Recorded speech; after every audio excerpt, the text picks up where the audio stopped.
결혼 6년 차를 맞는 올해로 30대 중반의 여자입니다. 남편은 둘째고 위로 형이 한 명 있습니다. 그러니까 저한테는 아주버님 되시는 분이에요.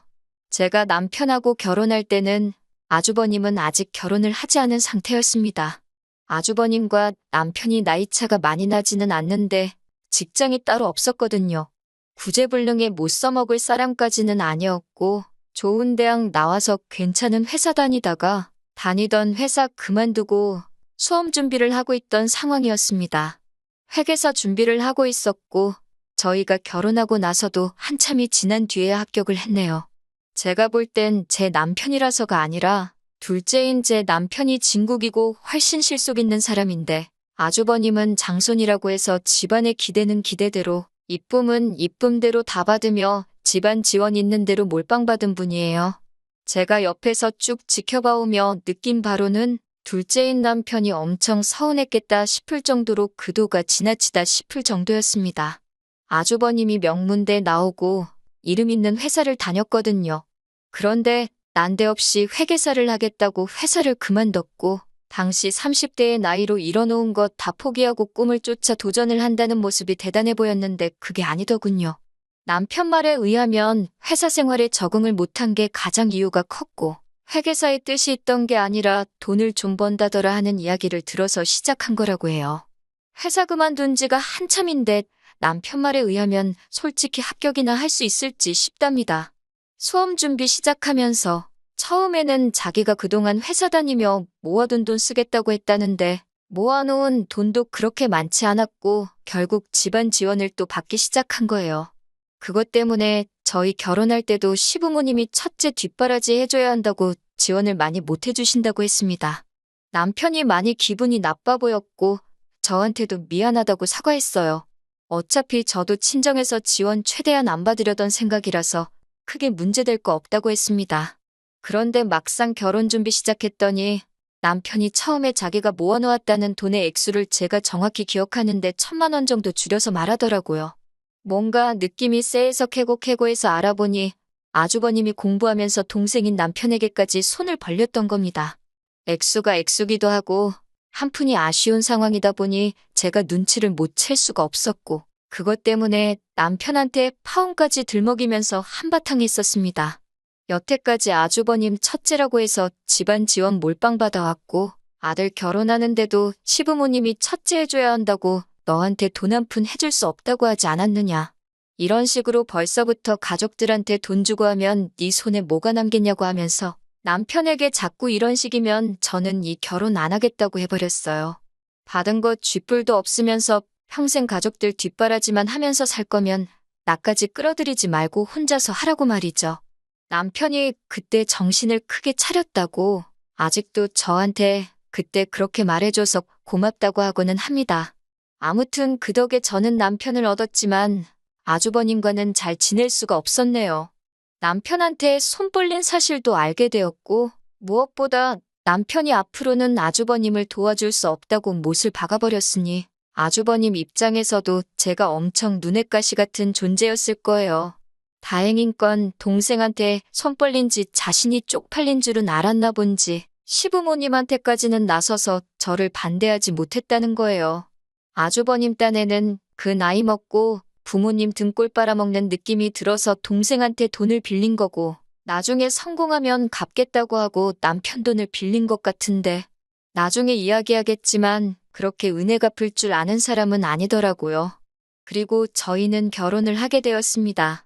집안 지원 다 받고 아직도 시험 준비하고 있는 아주버님을 보면 좋은 대학 나온 건 아니지만 상위권 대학 혼자임으로 졸업하고 취직도 잘하고 자기 분야에서 인정받고 일하는 모습을 보면 대단하기까지 했어요. 그런데도 시부모님은 첫째 하면서 아주버님만 챙겨주지. 동생인 남편은 신경도 안 쓰는 게 제 눈에도 보였습니다. 그리고 남편은 그런 부분에 있어서 알게 모르게 마음의 상처를 받고 있구나 하는 느낌이 들 때가 있었어요. 아무래도 그 모습을 보니 제 속이 같이 상해서 그랬나. 제가 어떻게든 남편을 인정받게 해주려고 더 노력을 했었나 봐요. 평생을 그렇게 살아오신 분들인데 제가 어떻게 한다고 바뀌실 분들이 아니란 것도 모르고 지성이면 감천이다 하는 생각으로 진심을 다해 잘하면 언젠가 시부모님이 둘째인 남편도 알아주시지 않겠나 생각을 했습니다. 스스로 나서서 시부모님께 인정받기 위해 더 노력한 건 없지만 정황상 결혼은커녕 변변찮은 직장조차 없던 아주버님을 대신해서 한동안 남편이 장남 역할을 해야 했고 제가 맏며느리 역할을 해야 했었거든요.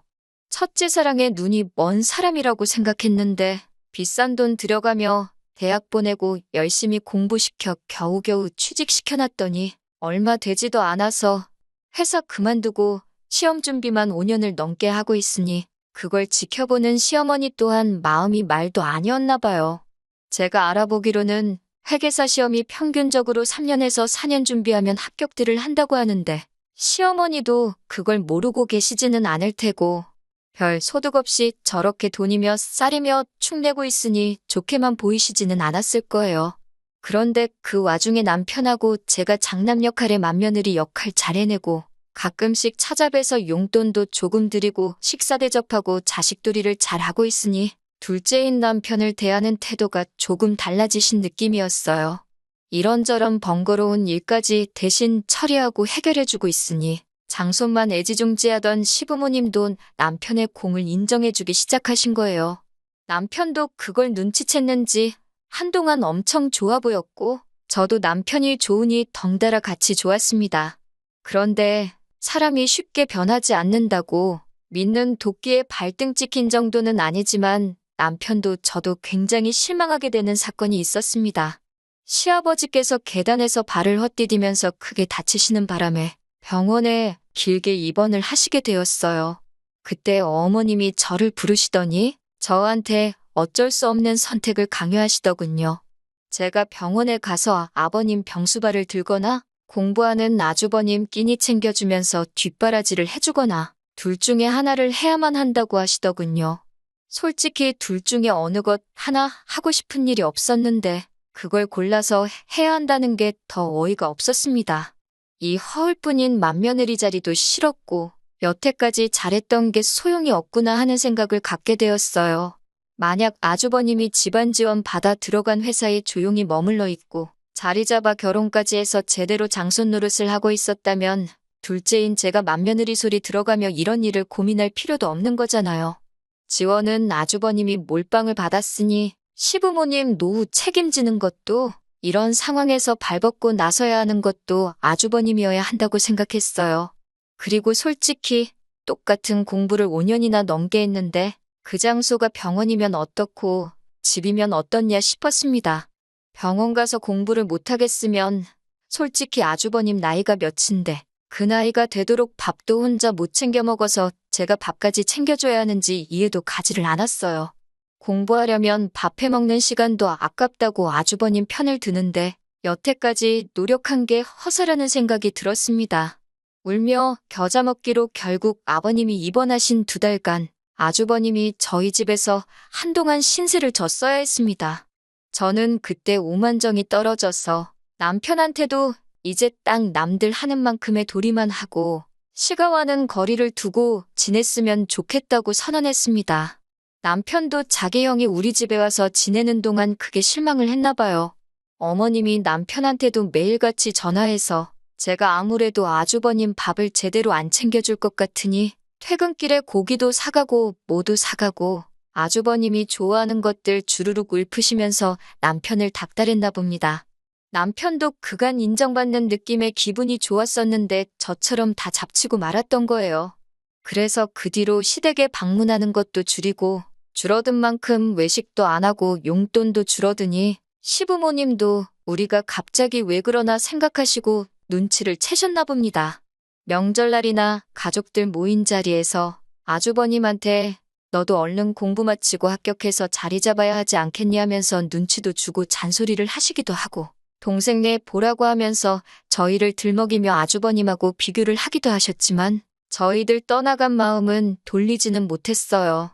아무튼 아주버님 그렇게 온 가족 고생시키고 속을 썩이더니 기어코 회계사 시험에 합격을 했습니다. 평균 4년 걸린다는 시험을 8년이나 준비해서 합격했으니 어디 가서 자랑은 못할 거라고 생각했는데 어머님은 아주 동네방네 보라고 아파트 입구에다가 현수막까지 걸어 놓으셨더라고요. 어중간한 의사 변호사 하느니 요즘은 회계사가 최고라고 하시면서 자랑을 하시는데 아주버님 하기 나름이겠지만 그것도 좋은 회계법인 들어가야 하는 걸로 알고 있는데 그래도 축하할 일은 축하할 일이고 저도 잘됐다 싶었습니다. 이제 드디어 집안에 장손이 한 사람 몫을 하게 되었으니 저도 남편도 마음의 짐을 덜을 수 있었으니까요. 집안의 뒷바라지가 그만큼 들어갔으니 당연히 기대에 부응을 했어야겠고 시부모님도 집안 지원 몰빵 받은 첫째한테 기대가 컸었을 겁니다. 그리고 남편 또한 결혼 전에 좋으나 싫으나 도와줬던 돈이 있었으니 온 가족이 다 아주버님한테 큰 기대를 했었어요. 그래도 전문직인이 들어간 곳에서 월급이 적은 편이 아니었거든요. 그러니 이제 아주버님이 뭐라도 하지 않겠나 생각하는 게 부당한 기대가 아니고 어찌 보면 당연한 기대였을 거예요. 그런데 아주버님은 취직하고 나니까 입을 쓱 닫더군요. 저까지 포함해서 온 가족 뒷바라지 시키고 고생시킬 때는 언제고 합격하고 나니까 그동안 공부만 해온 삶이 후회가 된다면서 곧장 시댁에서 나가서 독립해서 살기 시작했고 쉬는 날에 시부모님 찾아뵙기는커녕 자기 놀러 다닐 거 놀러 다니고 갖고 싶은 거 사가면서 다 자기를 위해서만 돈을 쓸어 다니기 시작했어요. 본인 때문에 고생했던 가족들한테는 국물 한 방울도 없었고 말입니다. 아주버님이 시어머니한테서 거리를 두려고 한 만큼 시어머니는 저희들한테 더 연락을 자주 하셨어요. 하지만 저희도 당한 게 있으니 거리를 두려고 했습니다. 그 와중에 아주버님이 이제 자기도 정착하고 결혼을 하겠다며 2년 전에 여자를 한 명 집에 데려오게 되었습니다.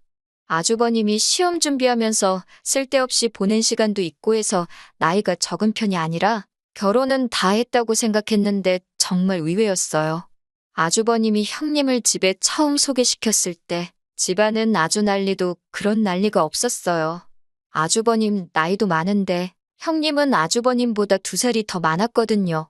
그리고 이미 결혼을 2번이나 다녀온 사람인데다가 중학교 들어간 아들에 이제 4살 되는 딸에서 애가 2이나 딸려 있었습니다. 요즘 이혼한 게 뭐 흠되는 것도 아니고 오히려 아주버님이 결혼한다는 사실이 축하할 일이라고 생각했는데 시부모님은 알아 누우실 정도로 난리가 났어요. 어떻게 키운 장손인데 다녀온 여자를 어떻게 맏며느리로 들이겠냐면서요. 심지어 형님은 결혼하기 전에 아주버님한테 자기 자식들이 소외감을 느낄 수도 있으니 결혼을 하면 애를 갖지 않겠다고 선언을 하셨다는 겁니다.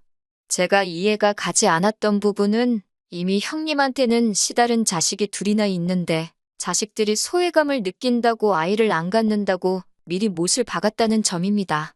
더 이상 자기 배불러서 자식을 갖지 않아서 그러는 건지 2번째 남편하고는 둘째 아이를 가졌으면서 3번째 남편인 아주버님하고는 안 된다는 게 이해가 가질 않았네요.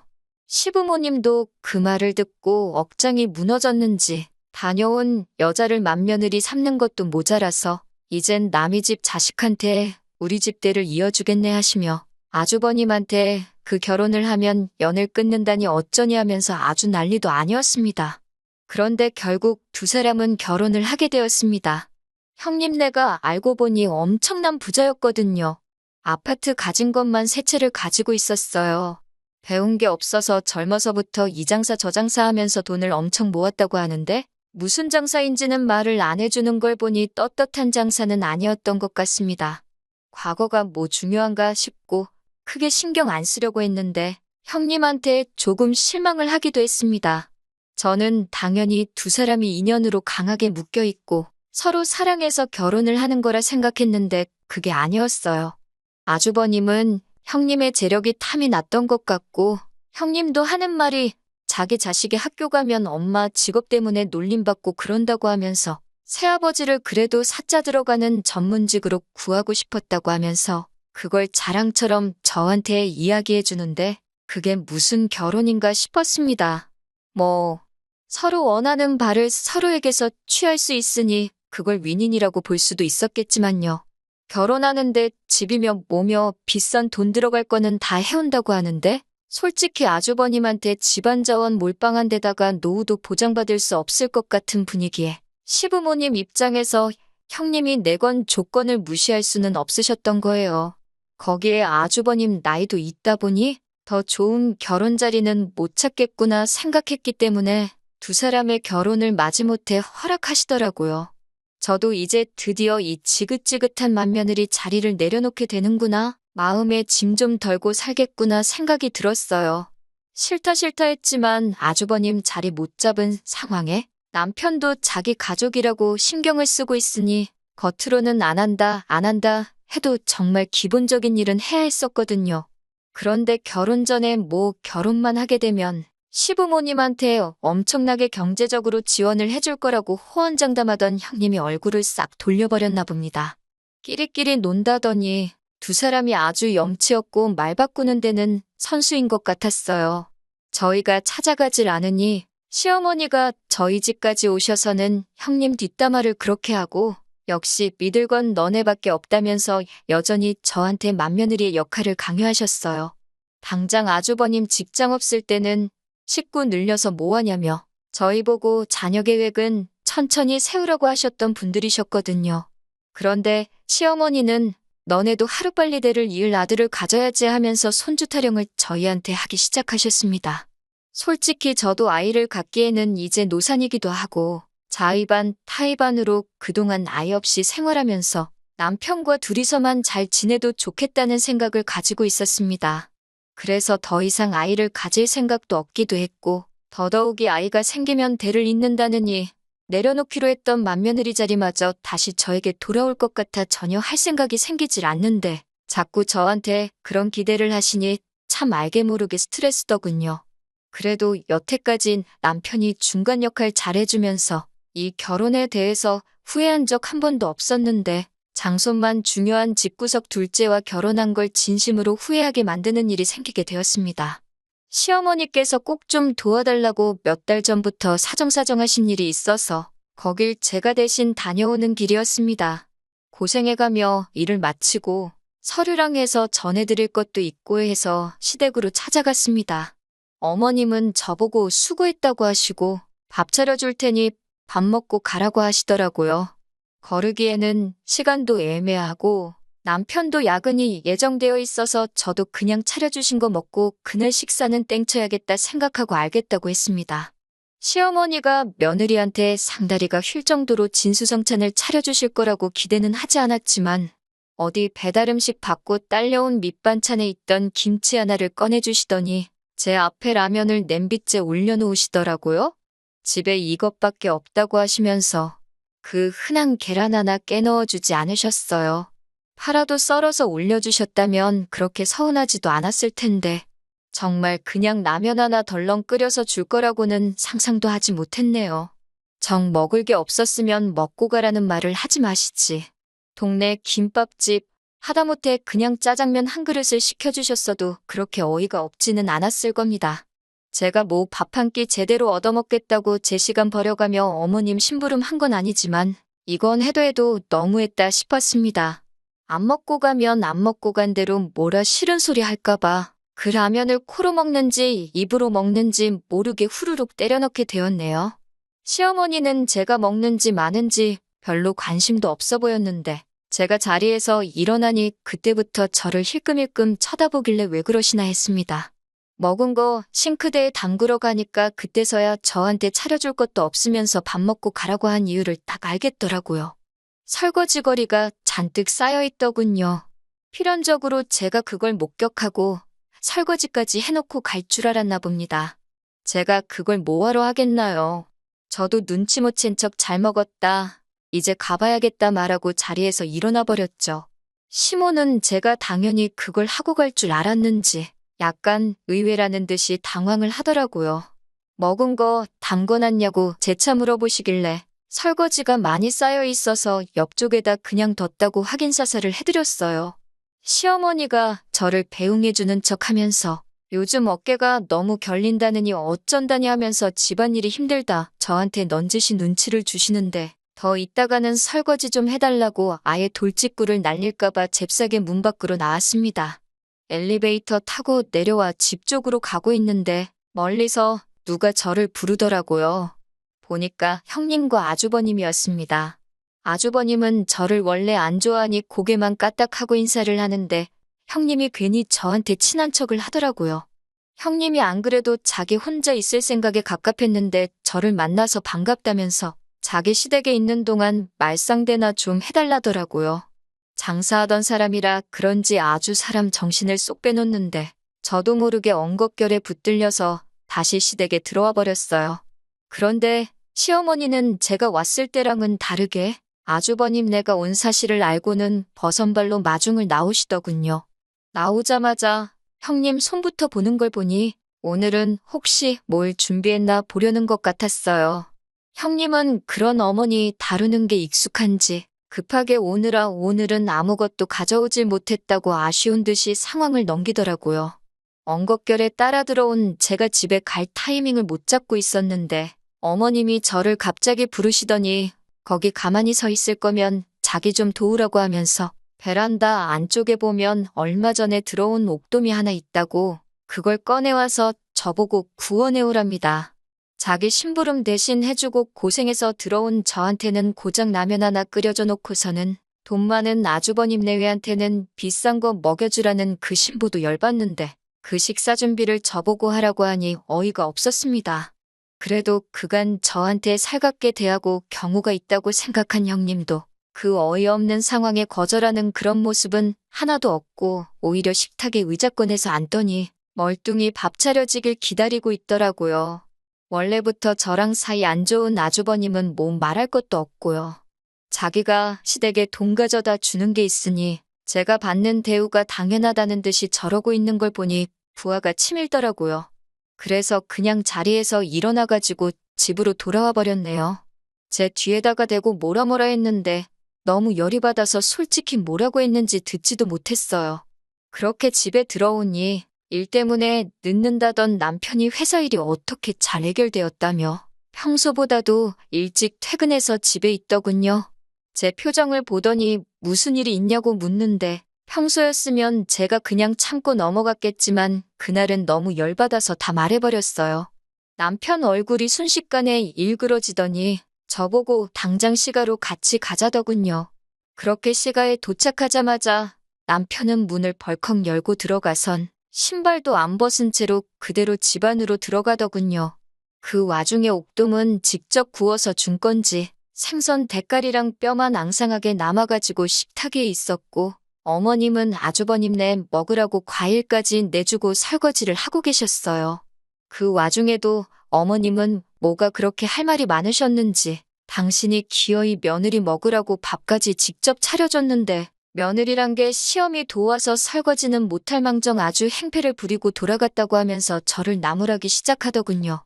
형님도 옆에서 시어머니 거들면서 집안에서 서열도 제일 낮은데 이건 좀 경우가 아닌 것 같네 하면서 말을 보태기 시작했고요.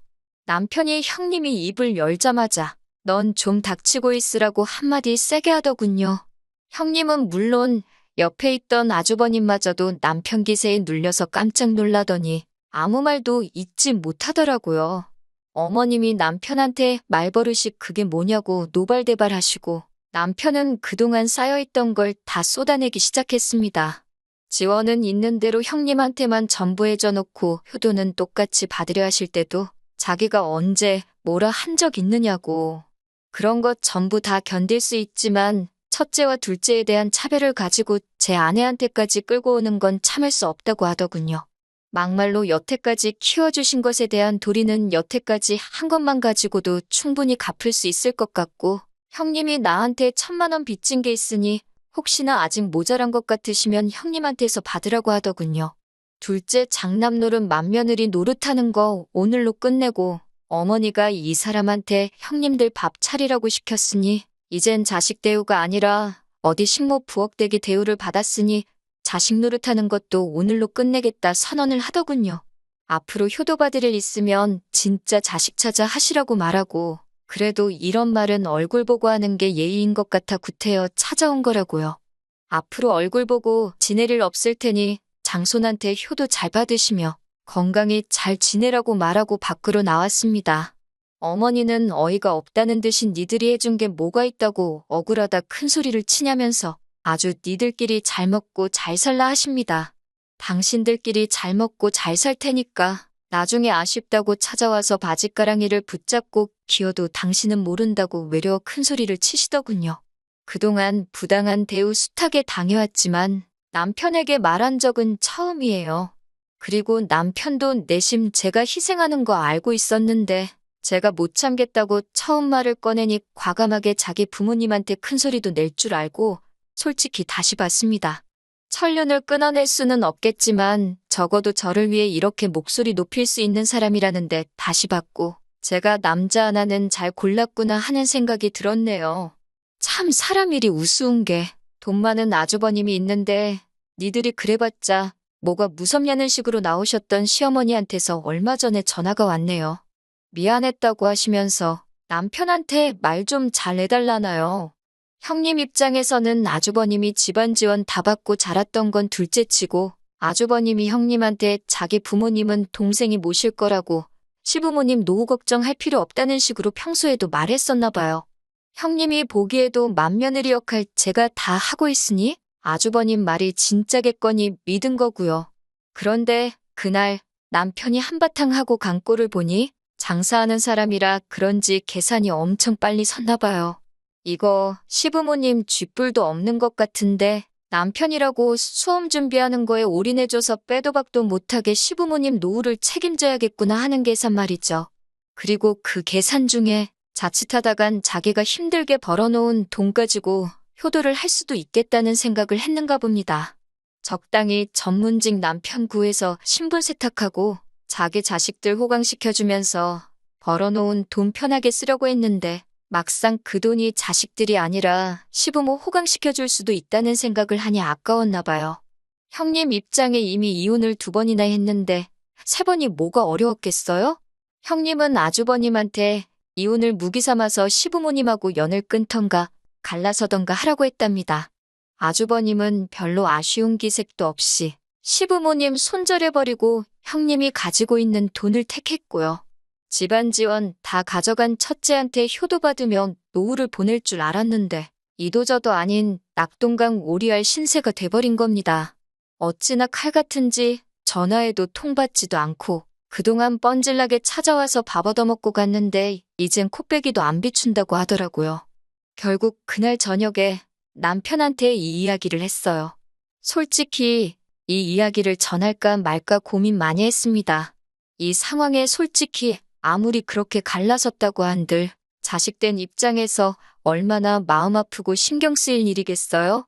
그리고 제가 아무 말 안 해봐야 시부모님이 남편한테 직접 전하면 끝인 이야기인데 제가 숨길 필요가 없다고 생각했습니다. 하지만 남편은 단호하게 신경 쓸 필요 없다고 대답을 해주더군요. 이미 자기는 마음 굳힌 지 오래고 2분이 그렇게 된 건 안타까운 일이지만 자초하신 거나 마찬가지라고요. 자기가 앞으로 효도를 한다면 어떻게는 자기 등쳐먹을 생각만 하는 부모님이 아니라 저 같은 사람 자기한테 보내주신 친정 부모님께 하겠다고요.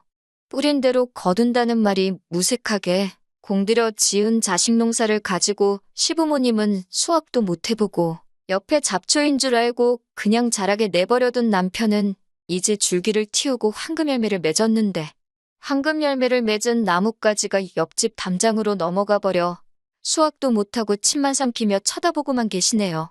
저도 믿음직한 남편과 함께 이제 정말 한번 잘 살아보려고 합니다. 긴 이야기였는데 끝까지 들어주셔서 감사합니다. 긴 이야기 들어주셔서 감사합니다. 오늘의 사연은 여기까지입니다. 구독과 좋아요, 알람 설정해주시면 앞으로 더 좋은 사연으로 찾아오겠습니다.